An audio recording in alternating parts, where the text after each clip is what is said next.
This week we are talking about heroes, which is a strange concept to us, especially because we use this word a lot. People are very easily classified as heroes these days. But on the other hand, heroes are actually a very well-defined concept in our history and especially literary history, because we have from a very early age, once again from the Greeks, the existence of people clearly marked as heroes. This excerpt here from Pindar, ancient Greek lyric poet, who wrote a very large amount of poem of the epic style, talking about mythology as is usually the case. And he tells us the story of Heracles, or Hercules, if you will, the hero god. And in this case here, this is a dedication, actually, a poem that is dedicated to Aristocleides of Aegina. Um, so a person who is very notable for, well, we don't know what exactly, because the only thing we know is for what Pindar wrote as part of his odes. So he says, now, if this son of Aristophanes, being fair of form and achieving deeds as fair, has thus attained unto the height of manly excellence, no further is it possible for him to sail untraversed sea beyond the pillars of Heracles, which the hero gods set to be wide famed witnesses of the end of voyaging. For he had overcome enormous wild beasts on the seas and tracked the streams through the marshes to where he came to the goal that turned him to go homeward, and there did he mark out the ends of the earth. So Hercules, this character is marked as a hero god in Pindar, partly because he sailed an incredible distance and marked essentially the end of the earth. So there's a place noted somewhere, the Pillars of Heracles, which is the furthest anyone has been, and anyone in this context is Heracles. Um, Hercules has a very important role, and especially today, this is probably the most recognizable Greek mythology character. I suppose most people would have heard of Hercules, and especially the 12 labors that he did, including the sirens that we have mentioned before.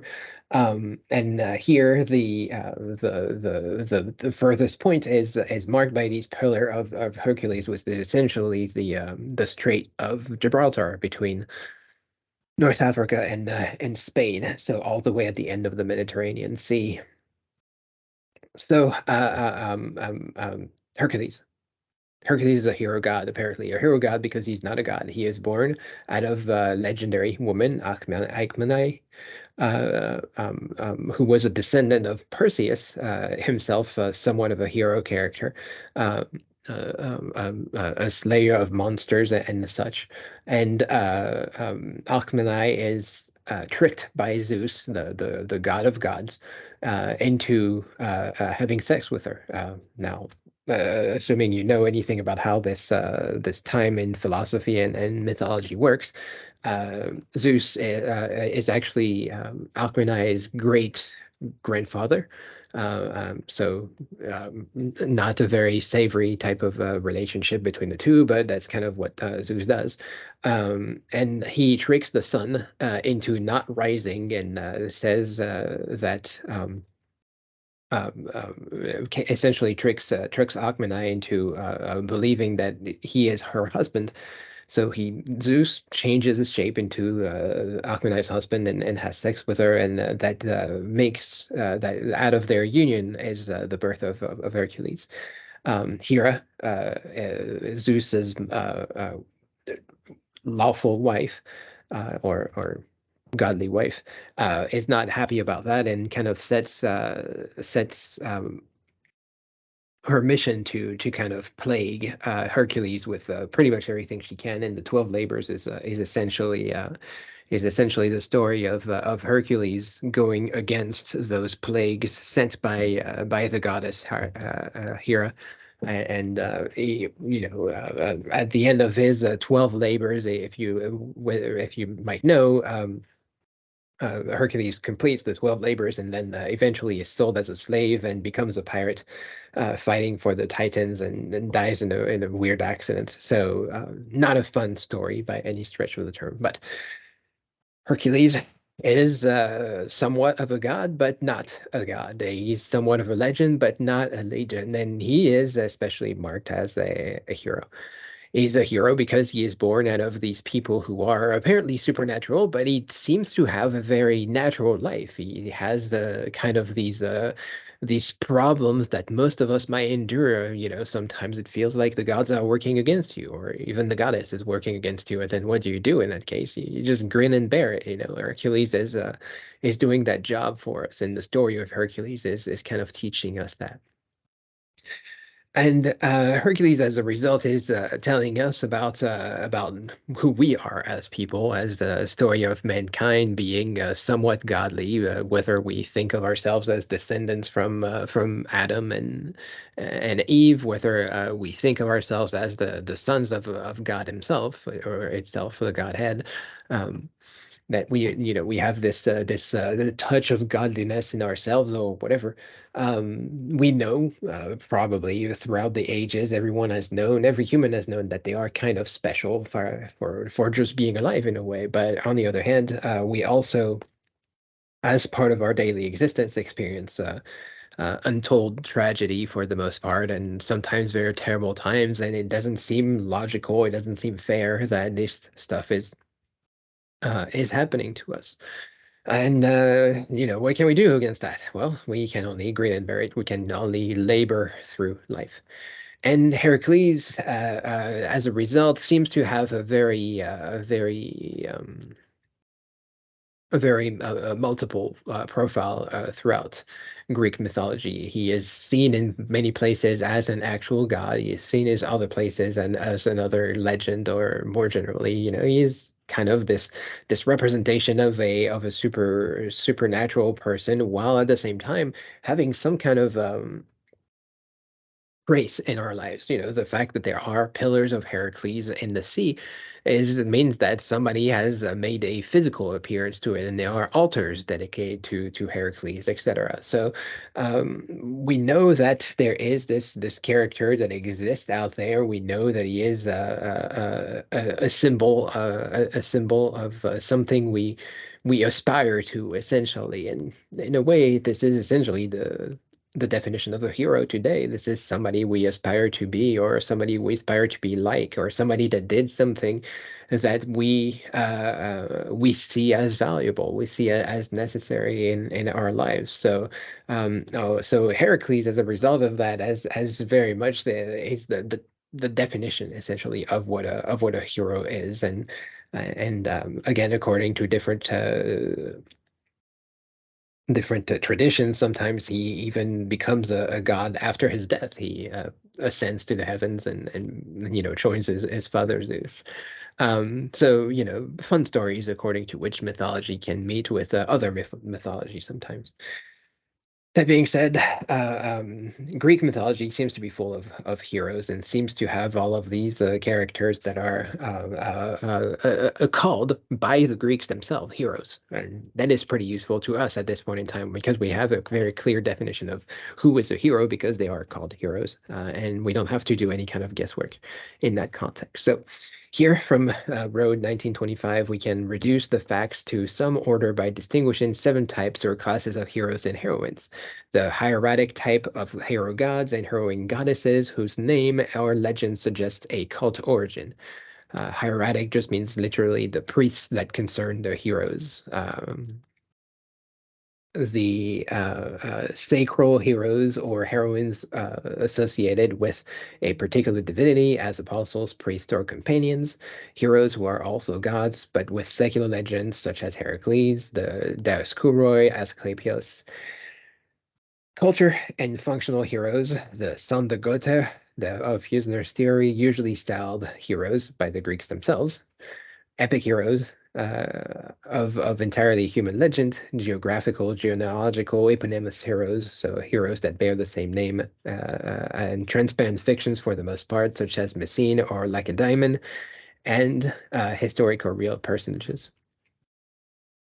So, all kinds of heroes out there described in the literature, some of which are more or less associated with a very specific culture. In this case, here, the Greek, these culture heroes, because they are performing a task that is widely known in the country or in the place, in the land, those people are associated to being better than the rest of us, having achieved that specific level. But heroes, as a result, kind of are, in a way, who they are by some kind of a specific occurrence. They meet very specific situations, or they have a very specific birth that happens. For example, what I told you about Heracles being born out of this weird incestuous relationship that also is between a god and a legend. So he has this specific gift, if you will, of being born, but that gift really only comes to play when he is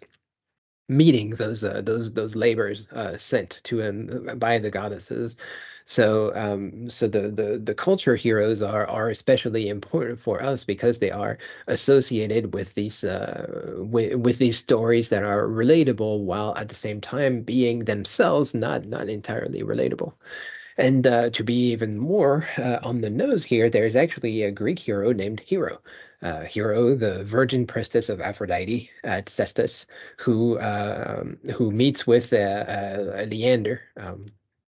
The two of them fall in love, and the two of them have a very fraught relationship. Leander, being a man, is desperately in love with her, but Hero herself it cannot take the love of a man, and she refuses to love him back. But she has obviously a lot of infatuation with him, and eventually the two of them kill themselves in front of one another for the impossibility of their love. So again, in a way, if you remove the drama from it, a very relatable story for anyone who has experienced some form of a heartbreak, but also in a larger form, something that has been very inspiring through the years, a lot more reproducible than the story of Heracles. That obviously, if you have those 12 labors, this is something that Heracles did and no one else. The story of Leander and Hero is a lot more of a timeless tale as depicted here in this painting by Rubens. There's this classical music pieces by Liszt and Handel. There's a poem by Lord Byron. He's mentioned by Rudyard Kipling. I mean, this is a very well trodden story, partly because it is so relatable. But these two people are not normal people. I mean, Hero and Leander are representing these kind of ideal beauty. They're so beautiful and so extraordinary beings in and of themselves that it becomes also inaccessible so far as even to themselves, even as them being the most beautiful people on earth, they are not able to have this relationship. So even in this ideal world that they are living in, they still don't fit in the quote unquote normal patterns of people.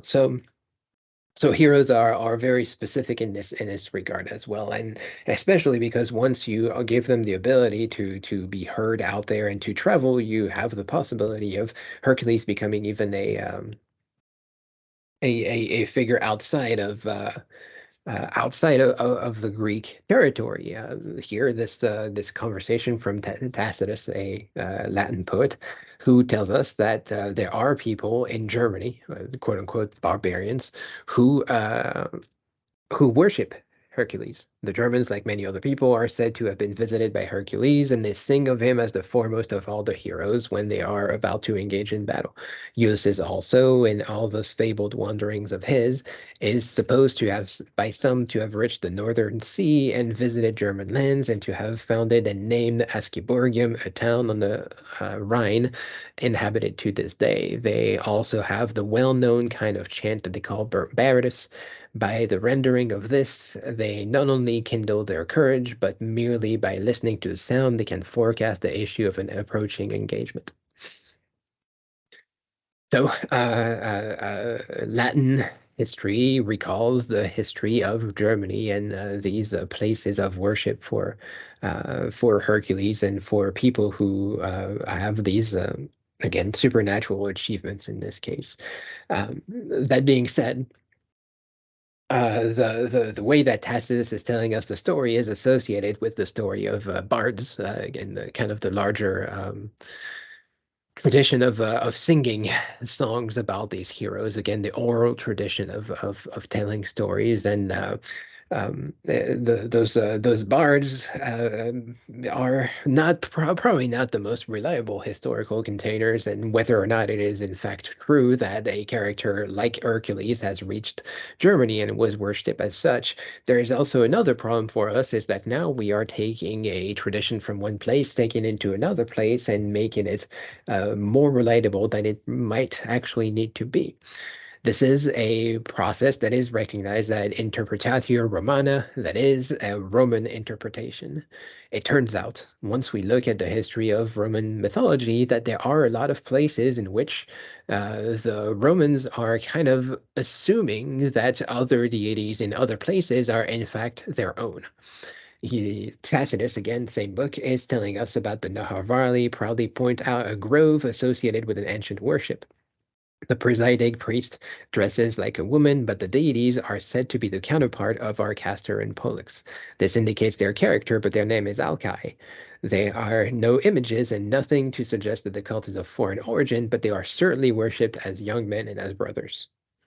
So Tacitus sees two characters that seem to be like Castor and Pollux, and he has no idea whether or not those people took them from Castor and Pollux, but where else did they get their ideas, right? Those Nahar Valley, whoever they are, wherever they come from, why would those people understand the same things that the Roman did? Why would they have their own mythology if not by learning it from the greatest people on earth, the Romans? So this particular story here of a priest that dresses like a woman is something that is seen by Tacitus as a form of Roman worship, just a weird one, essentially. So somebody with their own deity, in fact, learn their deity and their system from ancient Rome, because where else would they have learned such things?